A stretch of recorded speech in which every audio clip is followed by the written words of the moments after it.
우리는 인생을 살아가면서 많은 평가를 받고 삽니다.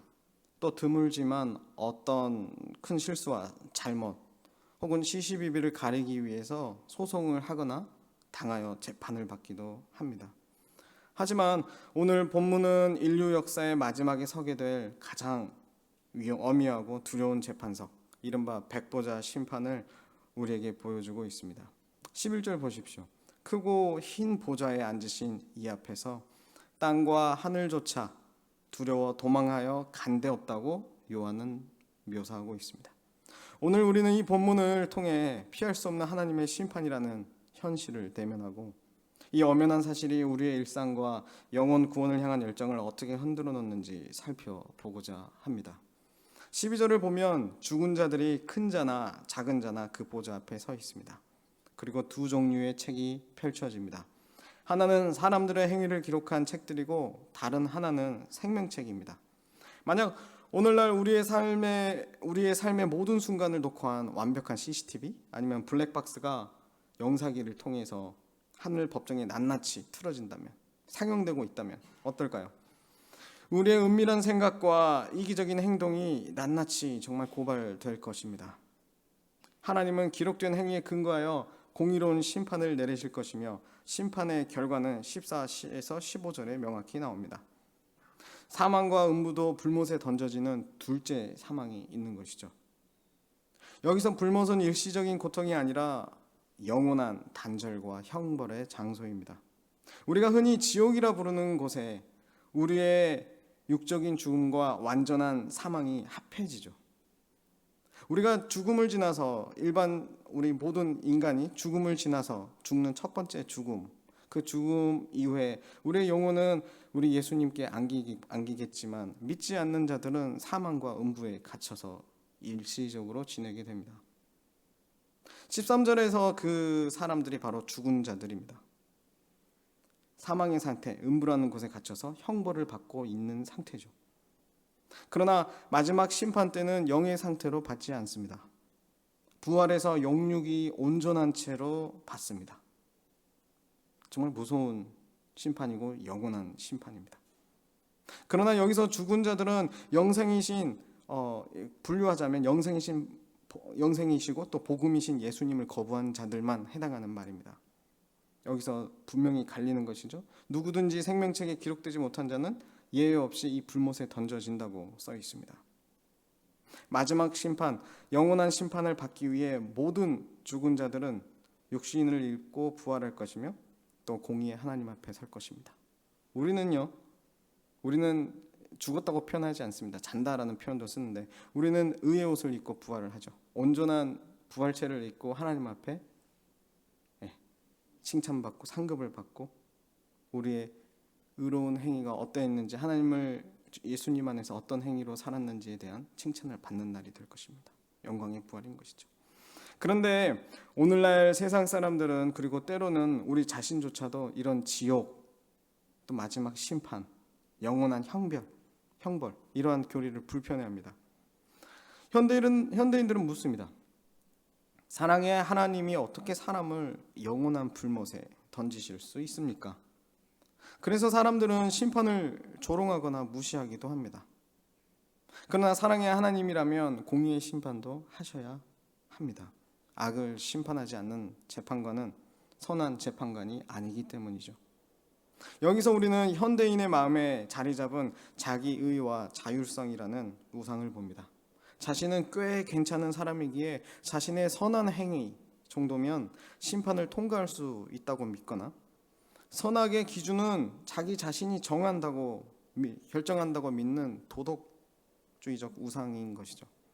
이 도덕주의적 우상은 하나님의 거룩하심을 깎아내고 자신의 죄악됨을 축소시킵니다. 자신이 어떻게 보면 재판관이 되어버리는 것이죠. 세상은 그렇게 자신을 재판관으로 몰아서 혹은 세워서 살아가는 것입니다. 그렇다면 이미 예수를 믿는 우리는 어떻습니까?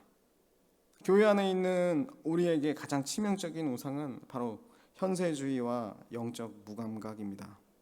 영원한 심판과 지옥이 실제한다는 사실을 교리적으로는 동의하지만 우리의 일상에서는 마치 그 영혼이 없는 것처럼 살아가는 것이죠. 내 가족, 내 이웃, 내 직장 동료가 생명책에 이름이 없어 저 크고 흰 보좌 앞에서 영원한 불못으로 떨어질 위기에 처해 있음에도 우리는 오늘 내가 먹고 사는 문제가 더 커 보이기에, 오늘 나가야 할 카드값이 너무나 부담되고 어떻게 하지라는 걱정이 있기에 거기에 먼저 내 힘과 에너지를 쏟죠. 또 한편으로는 이 세상에서 나를 만족시키고 행복하게 해줄 것이라는 허무한 거짓을 쫓아 살아갑니다. 영혼의 멸망이라는 끔찍한 재난 앞에서 아무런 애통함이 없는 영적 무감각과 이기주의, 이것이 오늘 우리가 말씀 속에 마주하는 우리 모습이죠. 미국에 노예제가 있었던 시절 미국 남부의 한 면화 공장에서 일하던 흑인 노예들의 이야기가 있습니다. 어느 날 연로한 크리스천 흑인이 동료들에게 이렇게 말했습니다.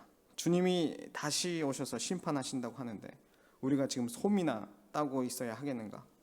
그러나 그들은 솜 따는 것을 멈추고 그러자 그들은 솜 따는 것을 멈추고 주의 재림을 그렇지, 예수님이 오시지, 다시 오시지 대망하며 찬양했다고 합니다.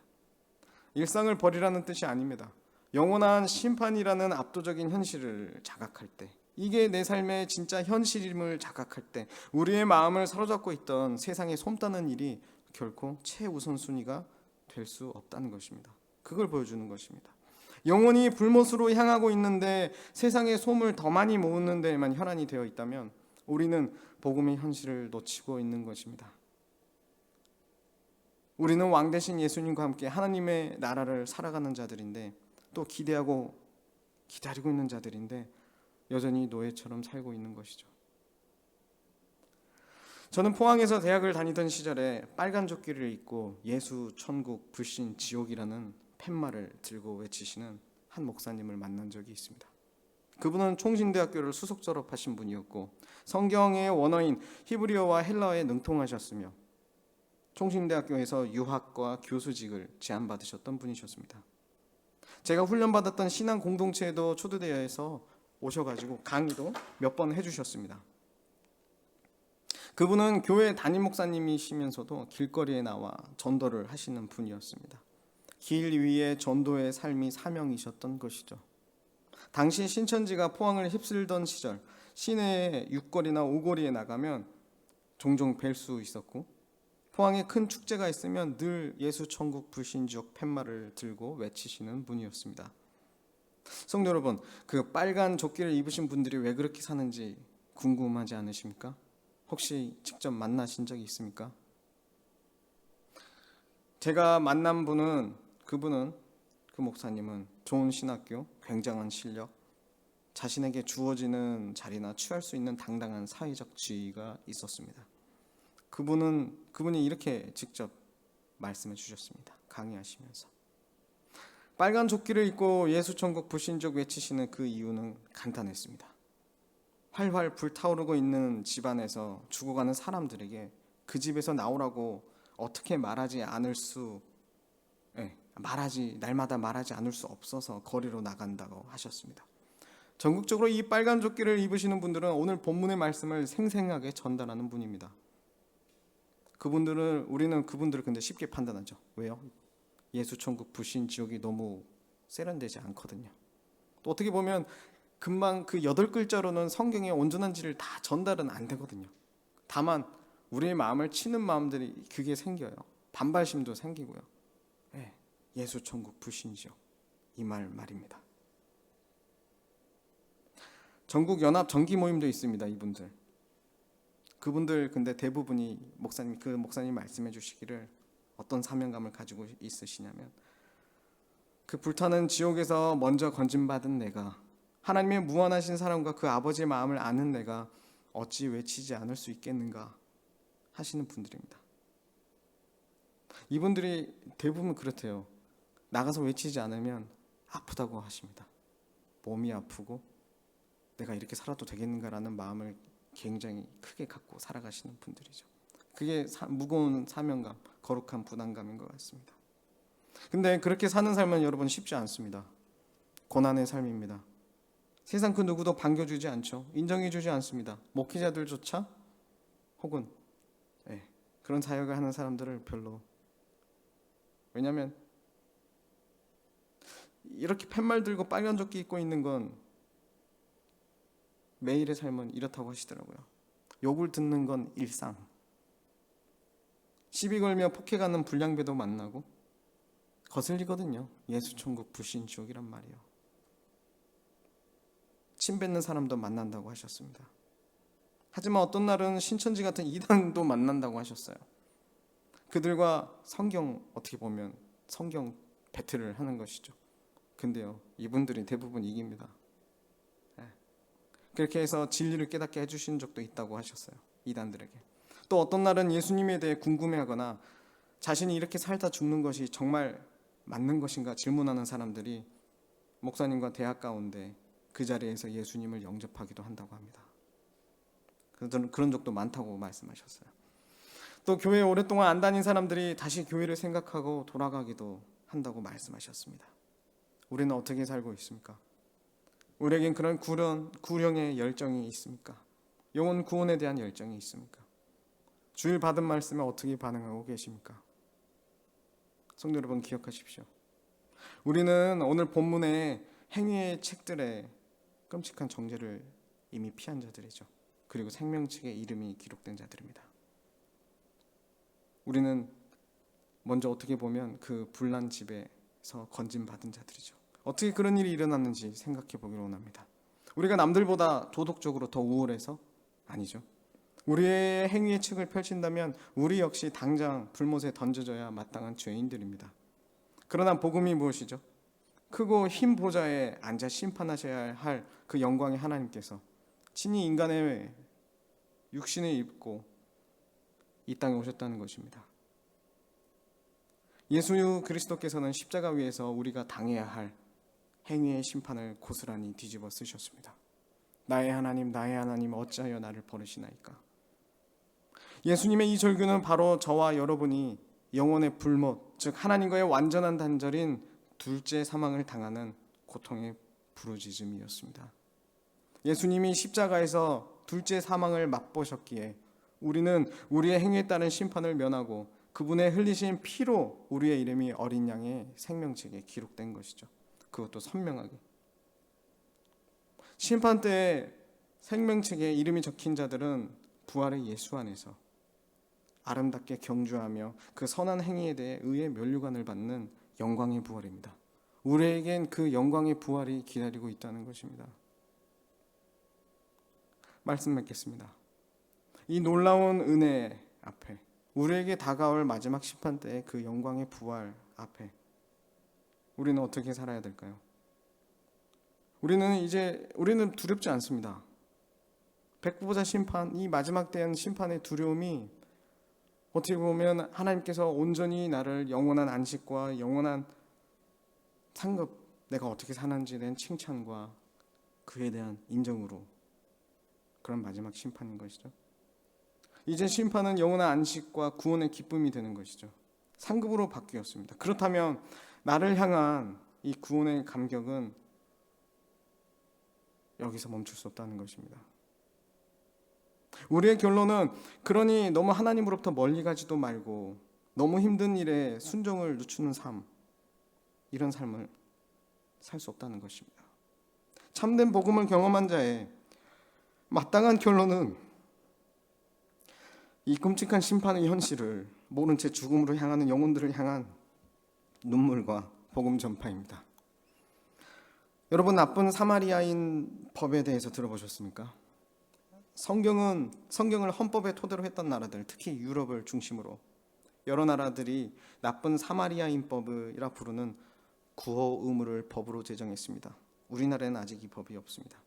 이웃의 집에 불이 났는데 그 안에 잠자고 있는 사람을 알고도 가만히 있는 것은 범죄인 것이죠. 그 나라에선 범죄입니다. 하물며 우리는 더한 것을 오늘 다시금 깨달았습니다.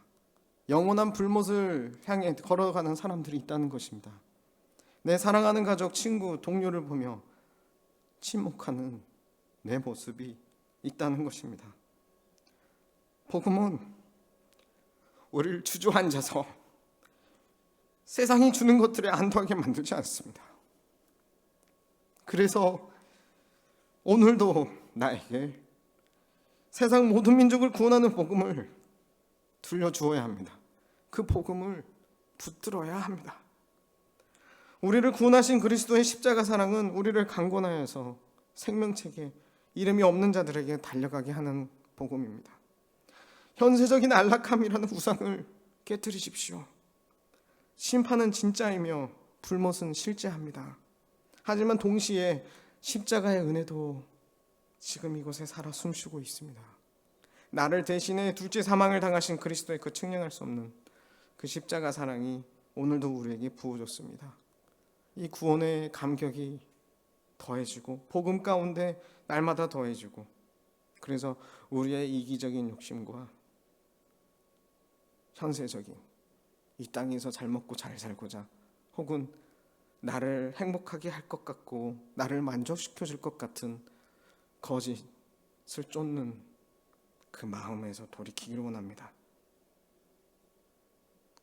먼저 하나님이 부어주신 그 은혜, 이 아침도 그 은혜를 기도로 고백하고 찬양하기를 원합니다. 그리고 내 주변 죽어가는 영혼들에게 찾아가서 십자가의 복음, 생명의 복음을 담대히 전파하는 우리의 NRPC 되기를 주님의 이름으로 축원합니다. 기도로 나아가시겠습니다.